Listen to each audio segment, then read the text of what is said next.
University of Man.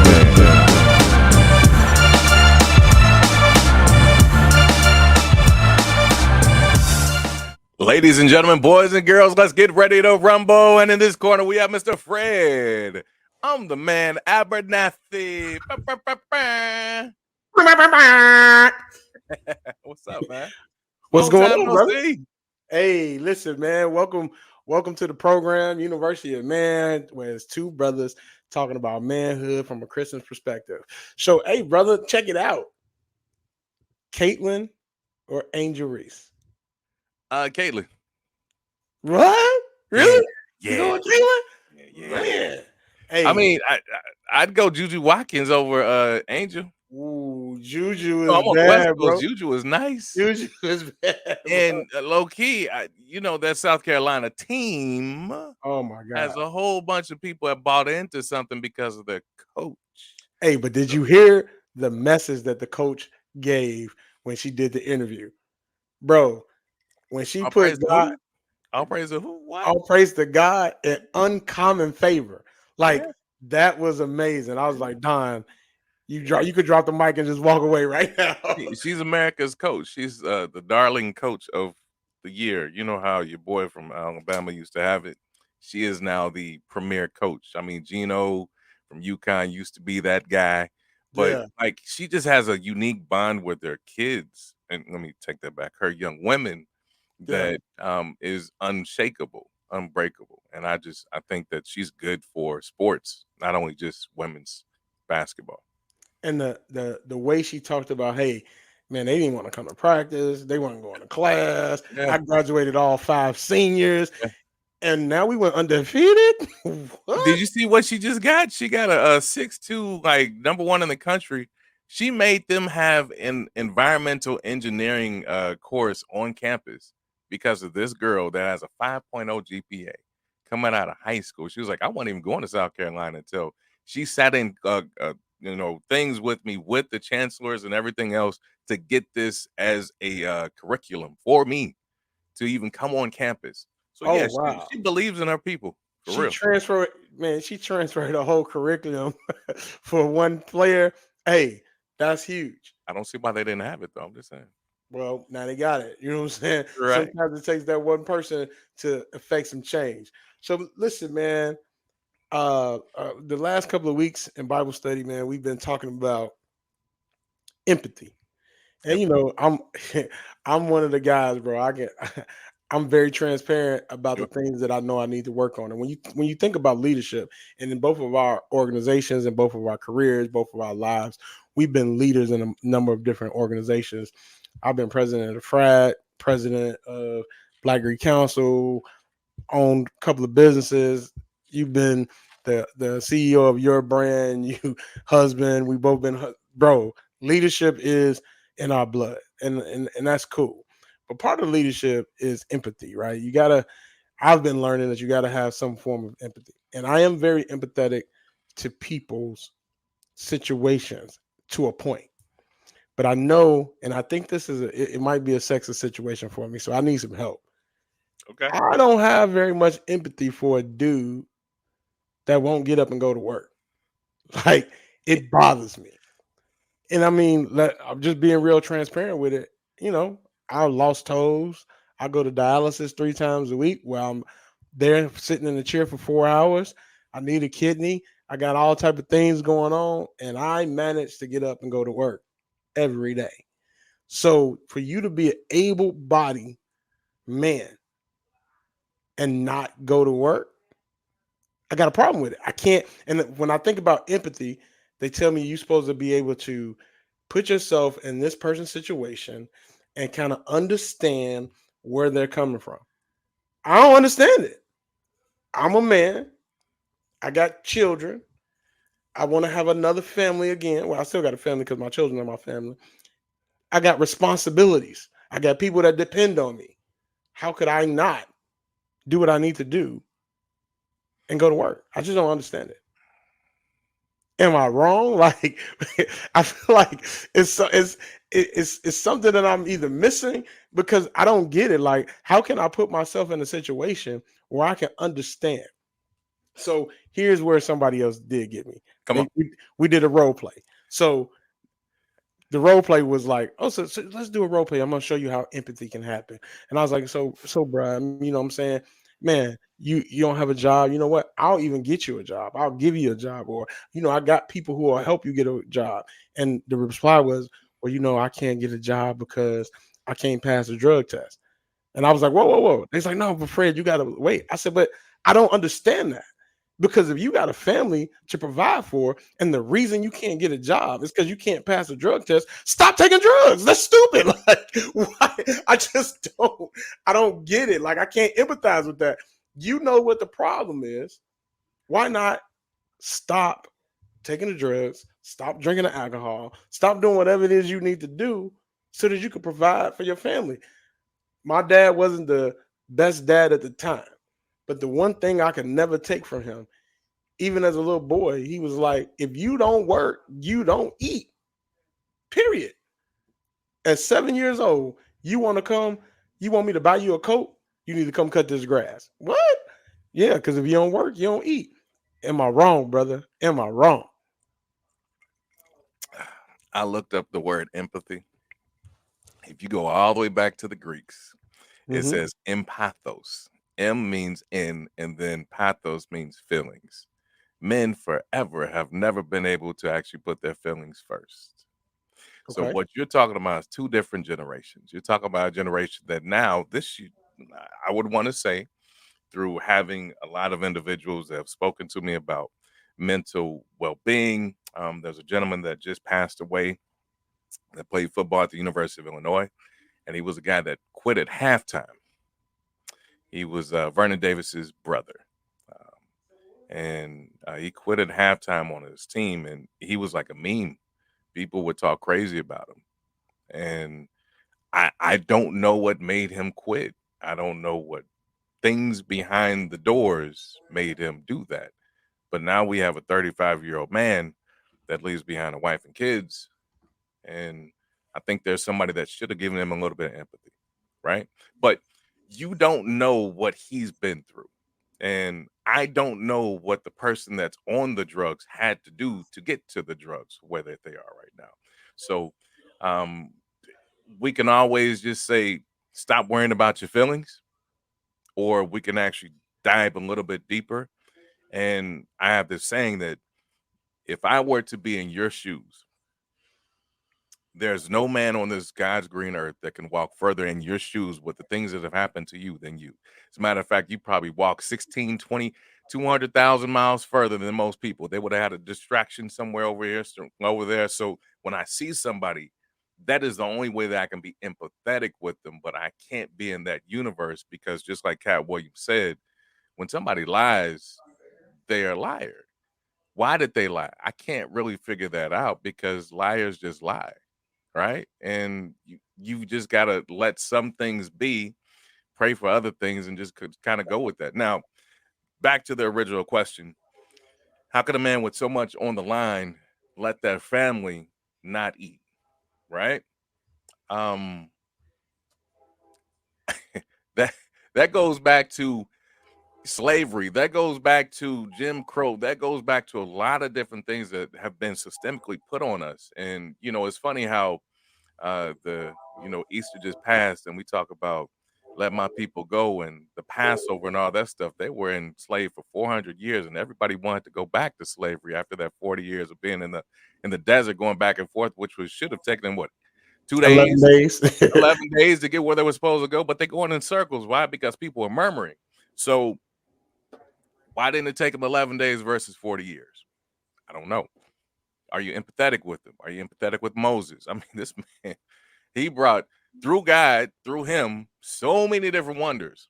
I mean, the 10 plagues, you opening up the Red Sea. Like, what more can you ask for? And you in the middle of the desert, mad because you want some food, and then manna comes down. So I hear you. I do. As a man that loves his children, all of them, that loves his wife, I just can't speak for somebody else's trials and tribulations. So, and that's what I mean. I'm not trying to speak for their trials and tribulations. I'm saying, am I wrong because I can't empathize with them? No, I you're right can't. because you have to just go with what you have. Like you're wired the way that you're wired so that you can actually live your life. That's why you don't pass judgment. You're not a judge. You're not a lawyer. You ain't got to bring them up, and sometimes you just got to let stuff go.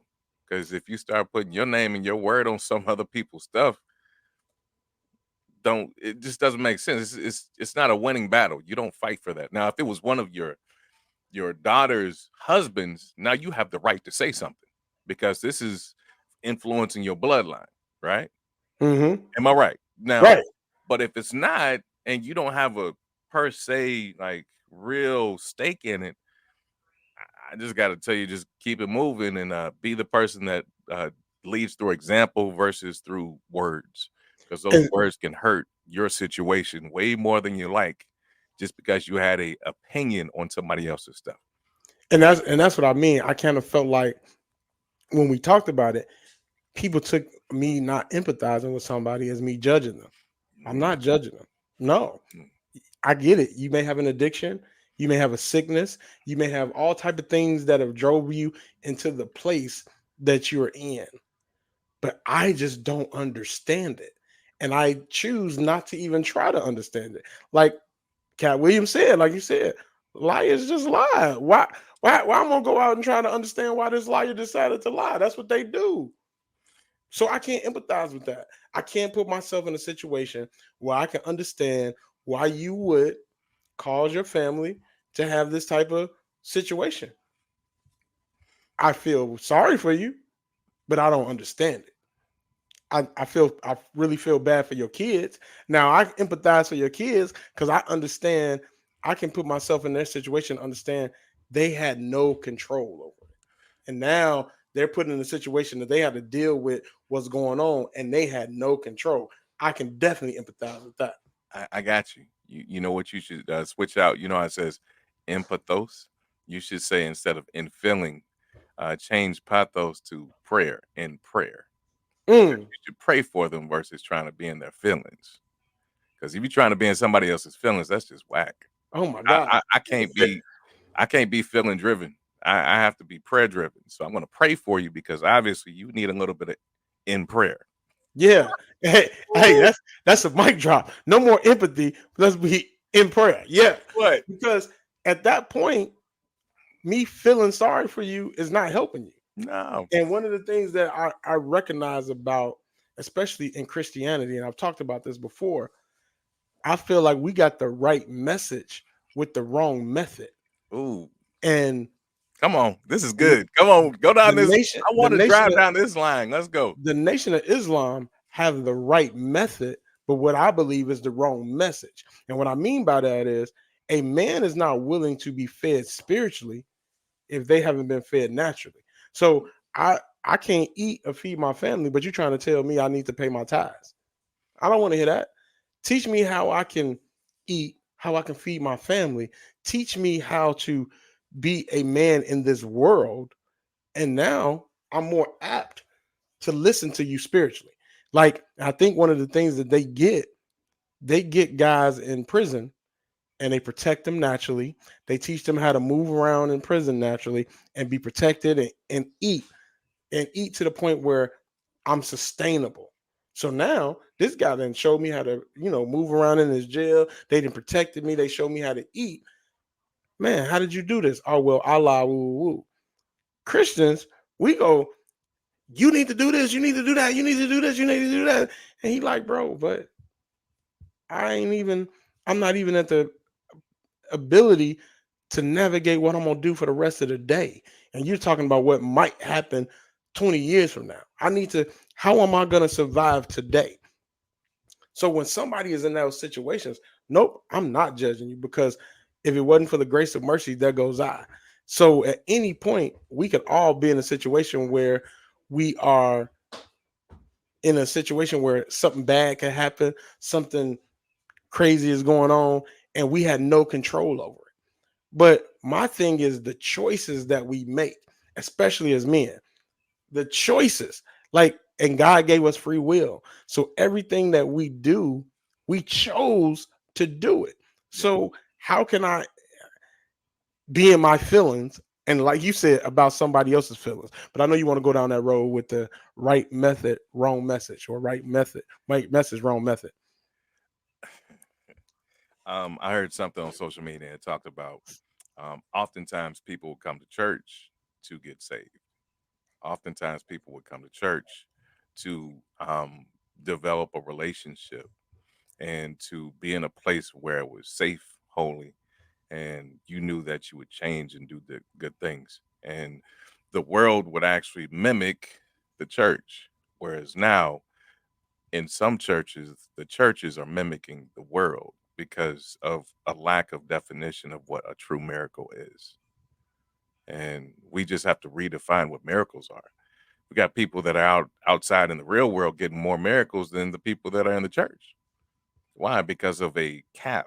And I think that the cap has been put on some of these churches based on the methods of ministry. And look, I don't have the answers. I'm just a vessel that speaks. I'm a piece to the puzzle, and I think that as far as the churches go, we have to get back to really like being on fire, being in a position where you can talk to the Lord, being in a position where things actually happen for the individuals, and making sure that they know what happened. Because a miracle could happen to you, Fred, and you don't acknowledge that it's a miracle because you forgot what a miracle was because you've been beat up so much. Um, and there's a great book, and this is a secular book, Think and Grow Rich. Napoleon Hill said, "In every adversity is a seed of greatness, if and only if you look for it." There is something that is going on in your head. It's a recording of something that happened bad to you, but there was a seed of greatness out of that you got. If you actually say, remember we talked about it, happened for me versus to me. To me, If absolutely. you can be in a position to record in your head what happened for me versus to me, and you say that over and over again versus the mimic of what the devil or the adversary wants to say to you, then you actually take back being a victim and a victor. That victory is all you. So we just have to redefine things. And, we're wordsmiths, we're godsmiths, we're making things happen through what we say with our tongue, because that's the biggest battle right there. What we think and what we say. So then when you talk about what we think and what we say, one of the things that's been bothering me Sure. lately What's up? is when people who are Christians don't say they're Christians, they say that they're believers. We're Uh, believers, but the devil believes in God. Hold on. I'm gonna go back because again, I'm going back to Easter. When everybody was going to the temples, like Jesus was going to, celebrate Passover just like everybody else. He was going to the temple, but they were mad in the temple where people were praying at him because he had just raised Lazarus. Mm-hmm. Why are they mad? Because power being taken away. Some people are drunk on power, so drunk that they can't even see what's happening in front of them as far as miracles because they don't want the power to go to somebody else that they don't know, they haven't vetted, they haven't felt in their spirit. Did you pray?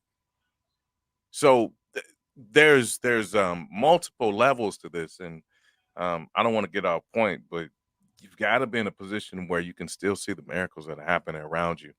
And the crazy part about it was Jesus was throwing darts. He was like, my man said, "Since you're the man of over everybody, why don't you tell them to be quiet?" He's like, "I make them be quiet, but guess what? The rocks will start singing."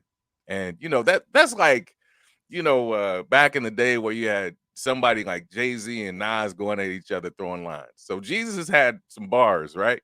And he knew that he got these guys in the temple, and then he instantly started getting sad because he's like, "You don't even know what I'm here for. I'm here to come save you. I'm not here to battle you." Anyways, sorry. So I mean, with that, like, why are we allowing people to take Christ out of our vernacular?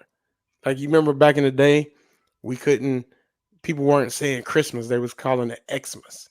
Sure. Then in a lot of people's workplace, you can't have a Christmas party. It's got to be a holiday party. We I mean, let the song. There's power in the name. yeah. Jesus. You That's you can make a whole lot. Like, why do you think that is happening? Because they don't want to hear it. They want to take over the narrative. And you can go into a conversation and say Jesus, and all of a sudden things start changing around you.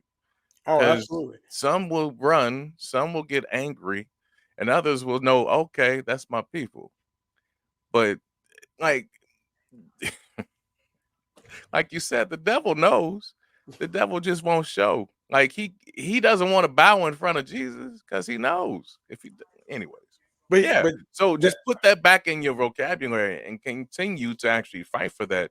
And if your family can't be around it, I encourage you to get to a different place where you can speak on that.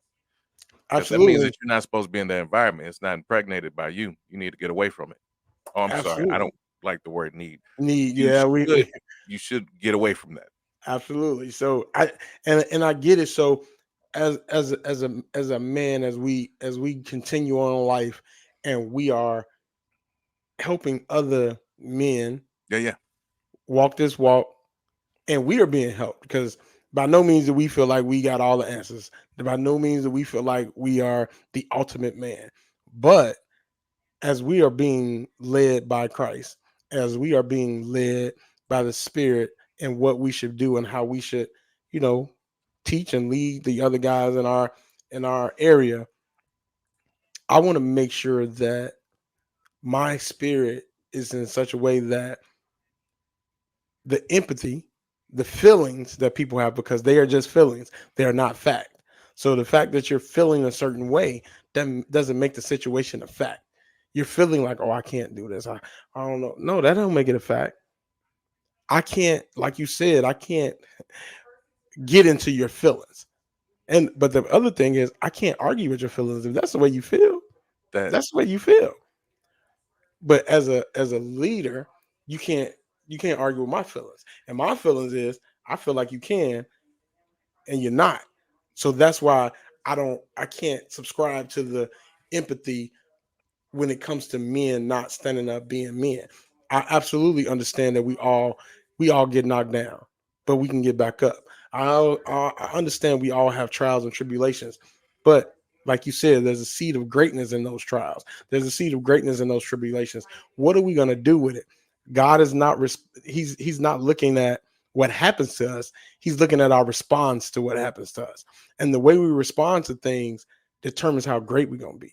The way we respond, even on the football field, what happens is the whistle blows. yeah. How do you gonna respond to the play starting? How you gonna respond to this dude that smacked you in the last play? How you gonna respond? Like, You know what, and I don't mean to cut you off, but I just want to make sure I put this in honor of Vonte Davis. Like, people did not give him empathy. People did not give him prayer. And I don't know what happened. I don't know the situation, so but wait. When you say he gave up at halftime, he committed he suicide at was halftime? no, no, no, no, no. This was years ago. He was a Okay. professional football player. Let me set the stage. He was a professional football player. And if you remember Hard Knock Life or Hard Knocks, he was Hmm. on that. And he was traded from the Miami Dolphins to, I believe, the Browns or the Indianapolis Colts. And he instantly said, I need to talk to my grandmother. And the guy started belittling him a little bit when it was in the scene, saying that well, we'll talk to your grandmother soon. We just got to get some business taken care of. They want to see you, so I got to get you on a plane. And then he started going into instantly talking about what he did on the field versus the man. There was no empathy there. So you're about to get traded. This is a team that drafted you, and this is on international TV for the world to see. So he got ridiculed.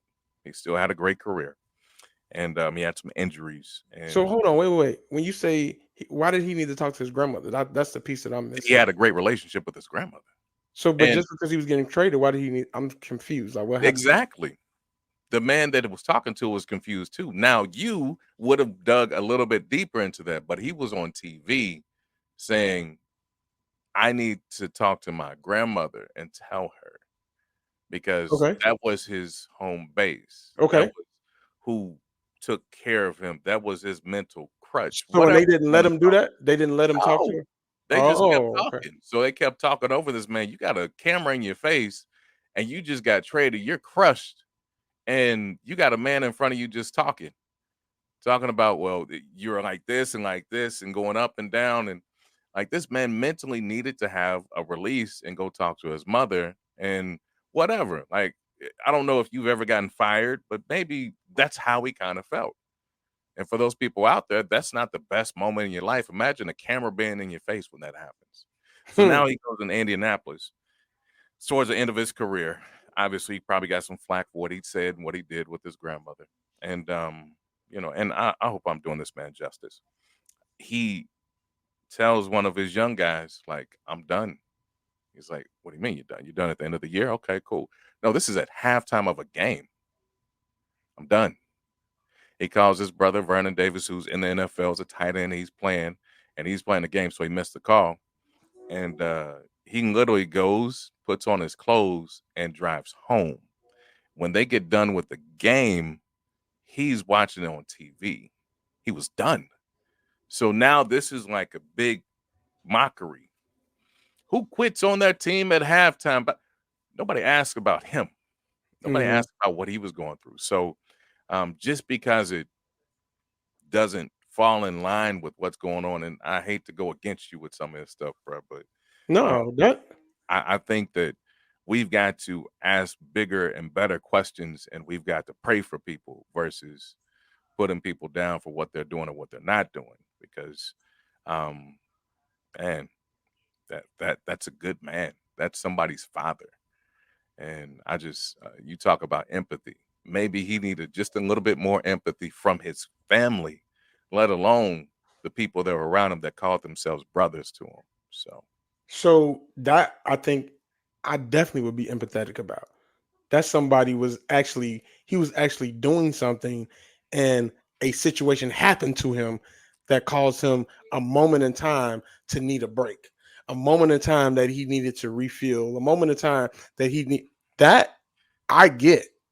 I encourage you to go back on the timelines. This happened about 3 years ago, maybe, and look at all the memes that this brother got just for quitting at halftime.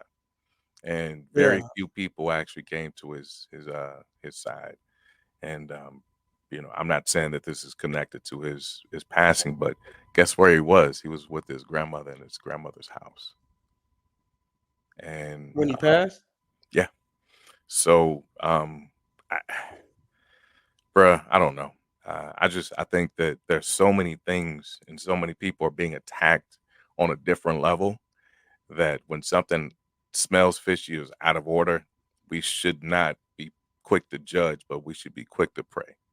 So, ooh, hopefully, I hope Okay. this helps somebody out there.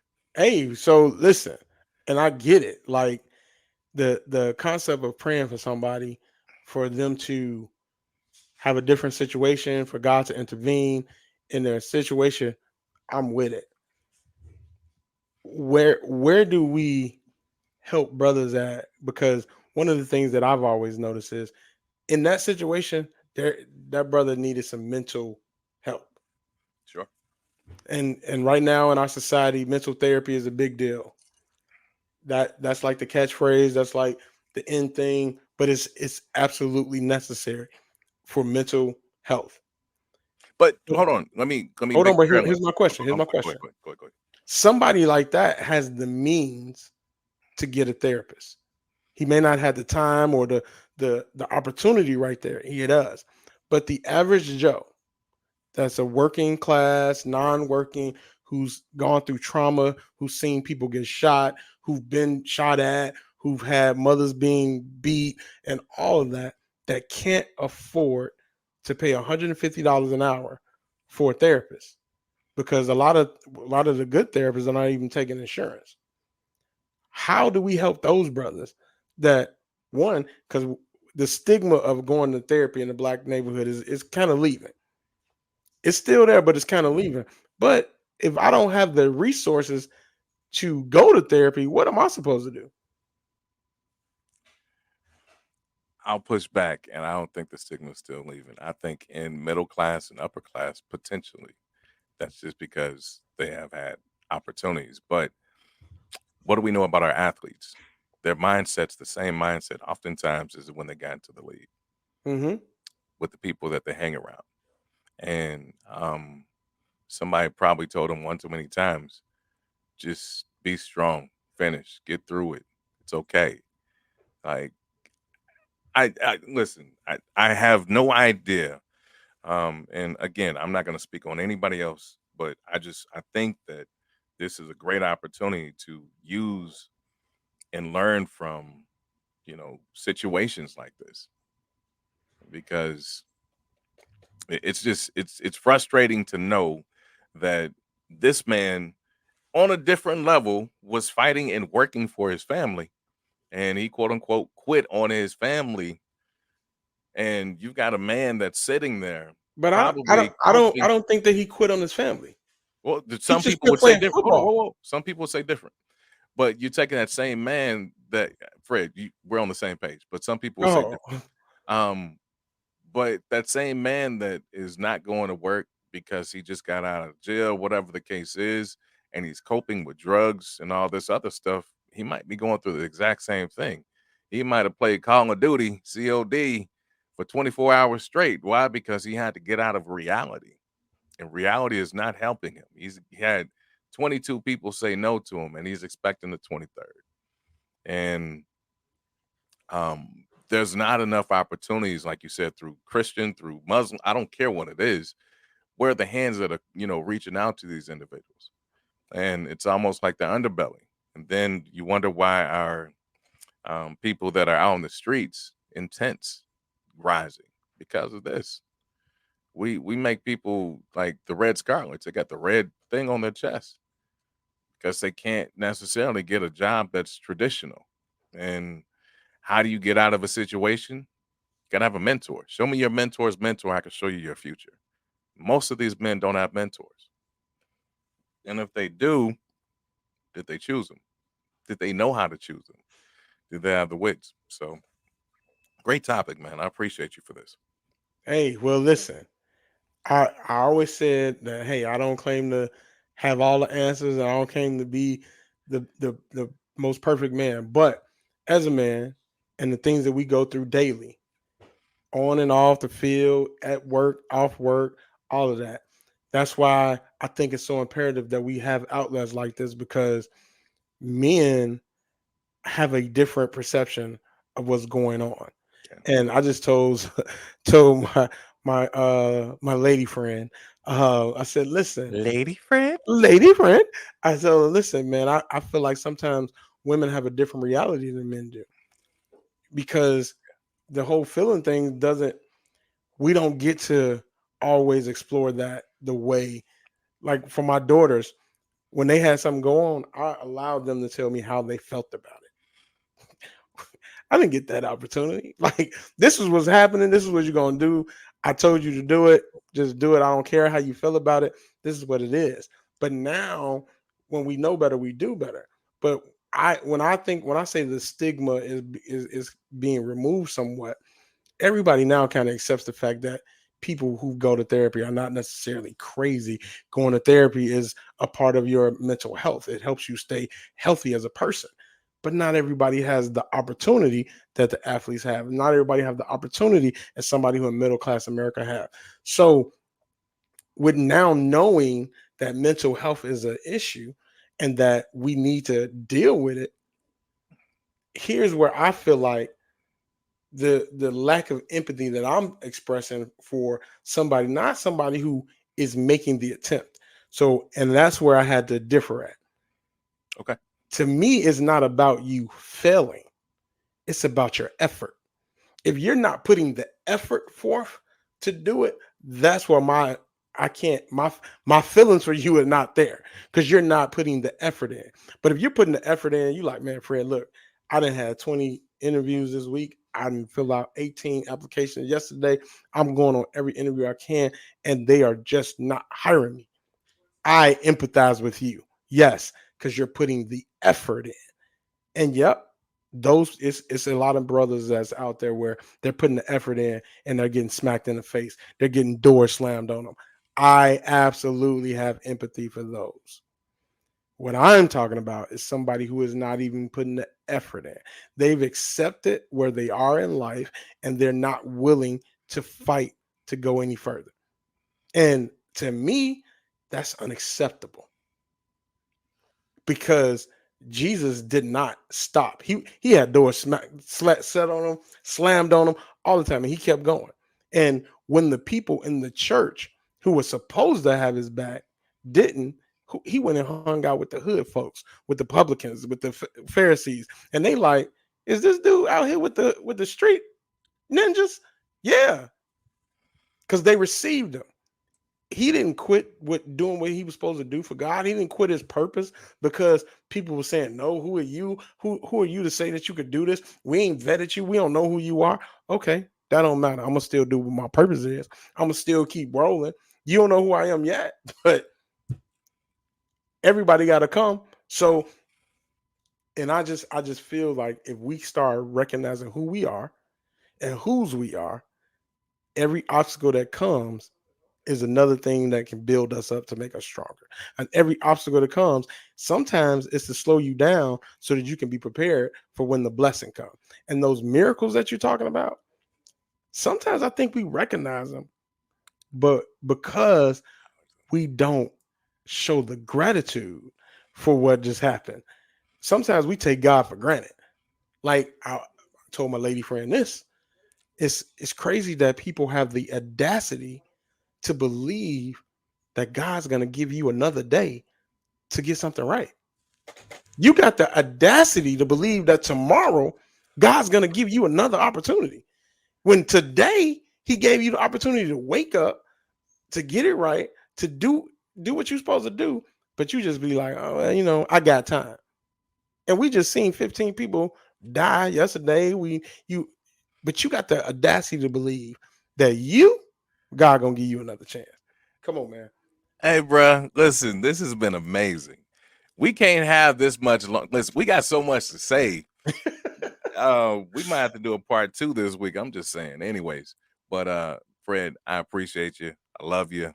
I'm happy that we get to do this together. And we've been in a position where we're gonna cross some stages together and we're gonna have some fun. So God bless you. God bless your family.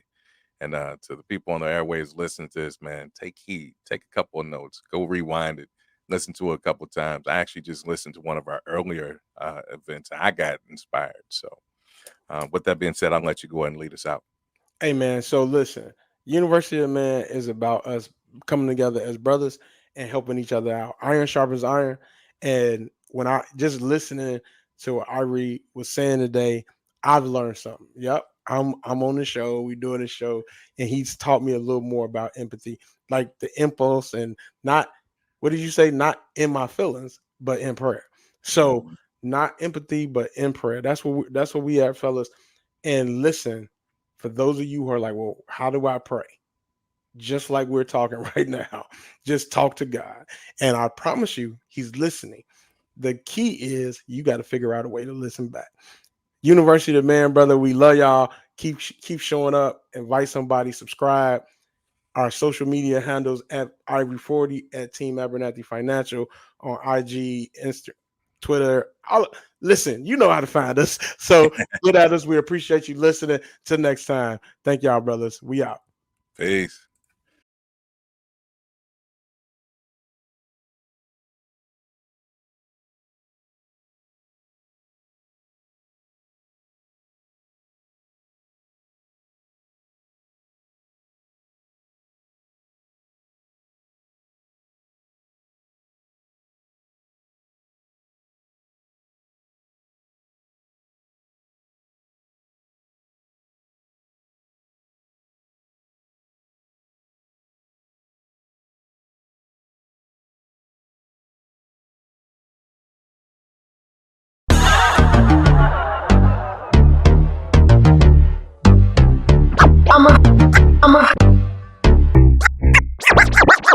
I'm a classic man. You can be mean when you look this clean. I'm a classic man. Calling on me like a young OG. I'm a classic man. Your knees getting hit by the free, elegant, old-fashioned man. Yeah, baby, I'm a classic man.